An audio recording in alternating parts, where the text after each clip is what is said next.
What's up YouTube, it's your boy Nash here, welcome back to the channel, and for today's Yu-Gi-Oh news video, it is all about the last batch of cards that will be released in Photon Hypernova. Honestly, I'm gonna be honest, I'm gonna be honest, this is probably by far the weirdest batch of cards I had ever seen. Ever. I don't even know how to describe any of these cards. I'm literally looking at them on the laptop, and I'm just like, what in the hell are these cards? Like, there are no words to describe how weird they are, but I think I'm gonna let you guys be the judge of that. So hopefully you guys are ready for this video. If you guys are, and you guys want to see more Yu-Gi-Oh news videos, which get posted every Tuesday, and sometimes on weekends, of course, make sure you guys smash that thumbs up button, subscribe to the channel, turn on the notification bell, and follow me on all my social media. Links will be in the description below, as will the info to my fan mail. It will also be in the description as well. Let's get straight into it. Kicking things off, we've got Manticore of Smashing.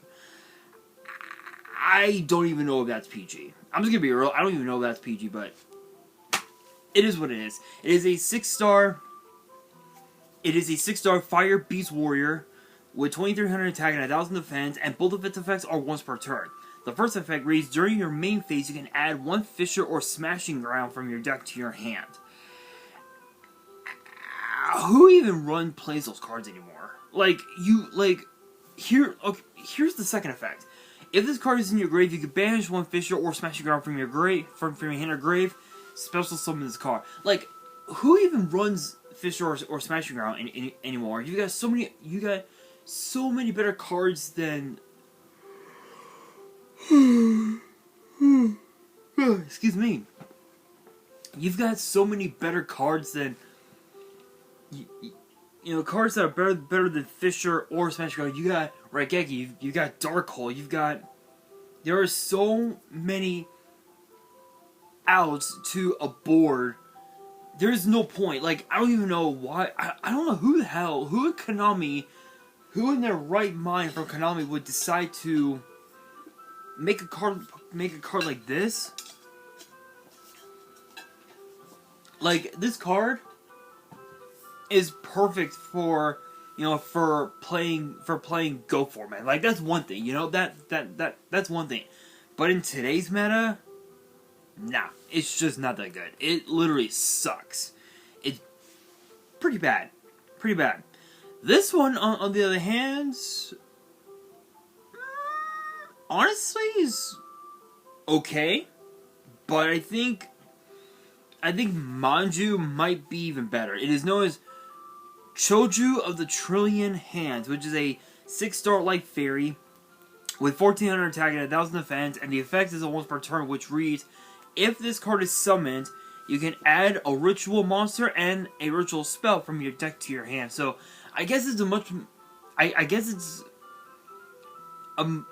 much more worse pre-preparation of rights, I guess.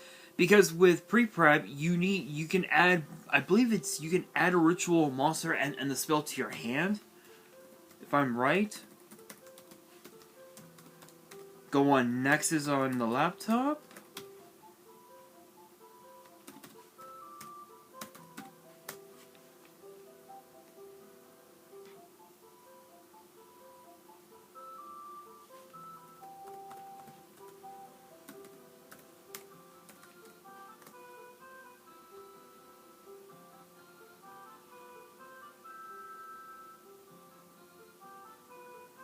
Hang on, guys. Apparently something's wrong here.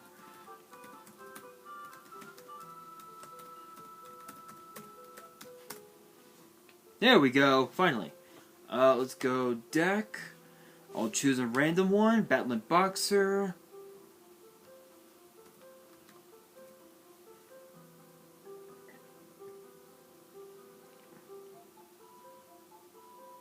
Okay, yeah, I thought so. Pre-preparation of rights, add a ritual spell from your deck to your hand, add a ritual monster from your deck or grave to your hand. Yeah, so it's basically a much more it's basically a really bad version of pre-prep because with Chojo, it's a 6-star. It's a 6-star 1 tribute, so it's like, why? Like I can understand if you, I can totally understand if you activate Foolish Burial and send it from the deck to your graveyard and then resummon it off of Monster Reborn. That's one thing, but to be able to normal summon it properly, not the best choice. I think pre-prep might be the better one, honestly, than this, in my personal opinion. That's just me saying it in any way, but still. Next up we have Silver Winged Axe Seri, which is a 3-star light machine with 500 attack and 100 defense, and the effect is a once per turn, which is a quick effect that reads: you can target a face-up monster on the field, equip this card from your hand, or field to it as an equipped spell that gives it 100 attack and defense. Why? I don't know. A measly 100 attack, that's like nothing. That's nothing. That is nothing. I ain't saying nothing else about it. But next up, we've got Dimensional... What? Dimensional... Isolotope? Varus. I probably butchered that in my in all honesty. 1-star light psychic tuner, 0 attack and defense. Both, and the second effect is a once per turn. First effect reads: cannot be destroyed in battle with a monster with the same type and or attribute. Okay. I mean, if you were playing this card against something like Teledad in today's meta, which I don't think Teledad would be beneficial anymore, then it wouldn't be so bad. Second effect reads: you can declare one type and attribute. This card's type and attribute become the declared type and attribute until the end of the opponent's turn. So it's basically a homunculus, the alchemic being, which is actually not too bad. In fact, I think homunculus was used quite a bit in the invoked decks when Fusion and Forcers first came out. I think it was like 2017, if I remember correctly. So it's not too bad, but this card sucks. It's a really bad homunculus, to be honest. Next up, we have Dynamond, which is a Earth Cyberse Link 2 with 2200 attack, and its arrows are top and bottom. And acquires 2 monsters, including a ritual, and the effect and both of its effects are once per turn. And the first effect reads: if this card is special summoned, you can target a card on the field and 1 ritual monster in your grave. Return both to the deck. Okay, I mean it's a much more interesting version of Compulse, but I mean it's not too bad. It would give you, excuse me. It would basically give you leeway to take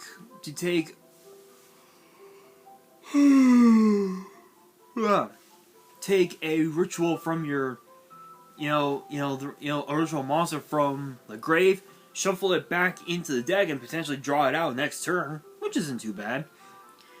Second effect reads: during your opponent's turn, as a quick effect, you contribute this card that target 1 ritual monster in your grave, either add it to your hand or special summon. Okay, so this card is basically Monster Reborn on steroids, which is pretty cool. That's actually not too bad. It's basically Monster Reborn, but for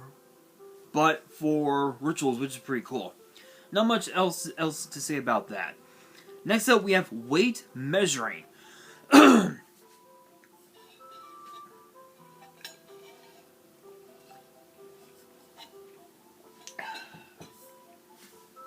Which is a normal trap, and the effect reads: if your opponent controls at least two two more monsters than you do, they must send monsters they control to the grave. So they control one. This is basically a normal trap version of. This is basically evenly matched, but for monsters, which is okay. I don't know. I don't know. They're literally just looking at these cards. There's so many better ones. You know, such as, you know, Raigeki, Monster Reborn, even a fucking evenly matched. Who in their right mind would want to play these cards? I don't know. I don't fucking know. But next up, we've got Red Vinegar Crossing, which is a continuous trap, and it has 3 effects. The first effect reads, you can only control one Red Vinegar Crossing. Okay, fine, whatever. Whatever, you usually control one anyway, right? Second effect reads, if your opponent controls a card in the set card's column, you can activate this card, return all of the cards in its column to the hand. And the third effect reads, unoccupied zones in this card's column cannot be used. Oh. This one actually might be pretty good. I gotta admit, this might be good. Because this could work with Mech Knights, which is very scary. Mech Knights, with this card, Mech Knights, it's a possibility Mech Knights could come back, because the Mech Knights was more into trying to summon in a column that was adjacent to whatever column you in whatever zone you were gonna summon. So this card could be could potentially be useful with Mech Knights, which isn't too bad. Next up, we have Threatening Ogre Summonite, which is a normal trap, and it says target 3 monsters in your grave, choose one of them, then your opponent chooses one of these effects for you to apply. Special summon that monster, special summon as many of the other targets as possible. Oh, okay.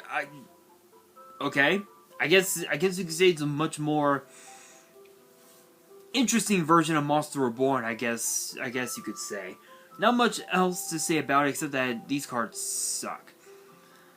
But if you want to talk about cards that suck, I think this one might be the one. It is known as Meteor Rush Black White Roid. So I guess it works with the Roids. I don't fucking know. I don't fucking know. But it is a 10-star Earth Machine with 0 attack and defense. And the first effect is a once per turn. And the first effect, which reads, during the battle phase, if 5 or more attacks were declared this turn as a quick effect, you can special summon this card from your hand. Second effect reads, if this card battles, during the damage step only, it gains 1,000 attack for each attack declared this turn. Oh! This is basically, oh my god. Wow. It's basically Tragoedia on steroids. It's basically Tragoedia in today's meta. If you guys don't know anything about the monster card Tragoedia, here we are. Tragoedia, 10-star Dark Fiend, question mark attack and defense. And the effect reads, when you take battle damage, you can special summon this card from your hand, gain 600 attack and defense for each card in your hand. Once per turn, you can send one of the monsters from your hand to the grave, target a face-up monster your opponent controls with the same level the set monster had in the hand. Take control of that face-up monster. Once per turn, you can target one monster in your grave. This card's level becomes the same as that target until the end of the turn. So this works perfectly to go into your synchro plays, your Xyz plays, and whatnot. That's not too bad. But the special summon effect and the attack gain is basically a much more different version of Tragoedia. So it's basically Tragoedia, Slifer, all rolled in one. Because Slifer, it gains 1,000 attack for each. In Slifer's case, it's for each card in hand. This one is for each attack that was declared during that turn. So again, it's basically Tragoedia, Slifer, all rolled in one. I gotta admit, that's actually not too bad. But still, it's so weird. it's so weird that we're getting another version of Tragoedia in the form of this card. So I don't know if this card will be useful in today's meta, but who knows? But who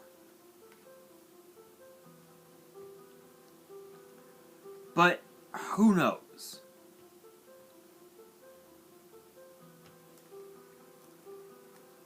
I sure as hell don't. I sure as hell don't know if the card will be meta. Only time will tell, though. But I'm gonna be honest. These cards suck. I'm just being real. These cards are like the worst cards you could ever see. But obviously there will be world premiere cards that will be released in Photon Hypernova. So I will. So if we do get the world premiere cards, I will be talking about those on the channel, but until then, I guess that brings me to the question of the day. What are your guys' thoughts on these cards, and will they even be meta in today's format? Because we just had YCS Pasadena, and Shizu Tier literally is the meta, so I'm tempted to build it. I think I might. I might do a deck profile on it and just give my thoughts on it. So if that's something that you guys want to see, let me know in the comments. But definitely comment below the question of the day. And that brings me to and that will do it. Sorry, I can't speak. That will do it for today's video. Hopefully you guys enjoyed. If you did, make sure you guys smash that thumbs up button. If you guys are new to the channel and you guys want more Yu-Gi-Oh news videos, which get posted every Tuesday and sometimes on weekends, make sure you guys subscribe to the channel, turn on the notification bell, follow me on my social media, links will be in the description below, and as always, if you guys have family you guys want to send me, the info will be in the description as well. And on that, this is your boy Nash, signing out.